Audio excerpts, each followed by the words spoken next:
Yeah, it's tricky. We were talking about this film like after we saw it. Gosh, first of all, very touching. Yes, Aw. made me cry. Me too. Oh, wow. Yeah. What drew you both to this part? And we think it's such a timely and geographically appropriate. Yeah, yeah. Well, it had so much heart. I was laughing out loud. I was surprised by turns in the story. There was also a great deal of pathos to it, and the comedy was really grounded and lived in. It wasn't about bits or, just using toilet humor to get a quick laugh. It was really, and they were well-drawn characters, characters who were both from communities that have been marginalized at times and who often we see as stereotypes in films, who were really well-drawn three-dimensional characters. So. I thought the beauty of it too is that it told a story that connection is universal. Mm-hmm. Like that was my biggest takeaway. What for you do you think is the moral of the story? The moral of the story that I draw from that is love one another. Be open, learn from each other, and learn to coexist. I think we live in pretty isolated times and divisive times, and I think the fact that real human connection with people you might not even normally connect with is the best way back to a shared humanity and out of a state of disconnected loneliness that I think is pervasive in our society these days.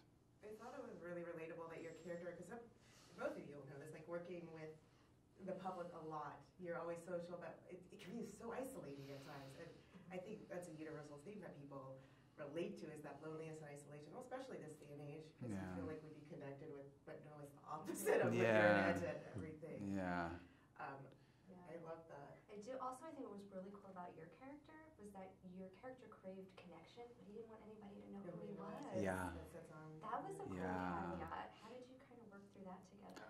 Well, I think that's one of the things that he finds with Ernesto is how to let somebody know who he is, and finding someone who's willing to stay once they do know who he is. I think that's what we all want, But one of the comedic sort of tensions about the character is that he is trying to put on this brave face when he's dying inside.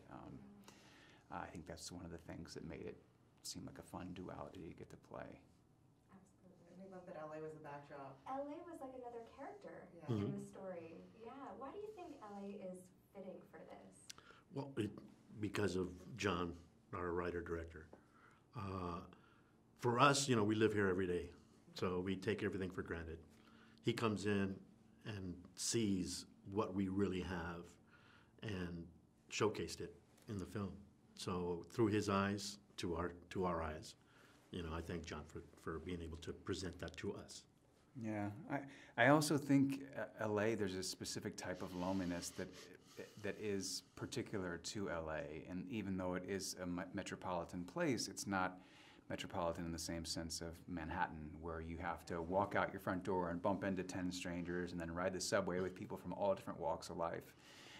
You can kind of get in your car, go to where you need to go, see who you want to see, come home, get on the apps you want to get on, connect on the social media you want to connect on, and really, in almost like a lost in translation kind of way, it can be like a really uniquely lonely place. And I think to have a story about connection in a place like that is I think it's a good setting for that. Thank you so much for talking Thank you to so us. much. Great, yeah. You guys are amazing. Sari and Jen.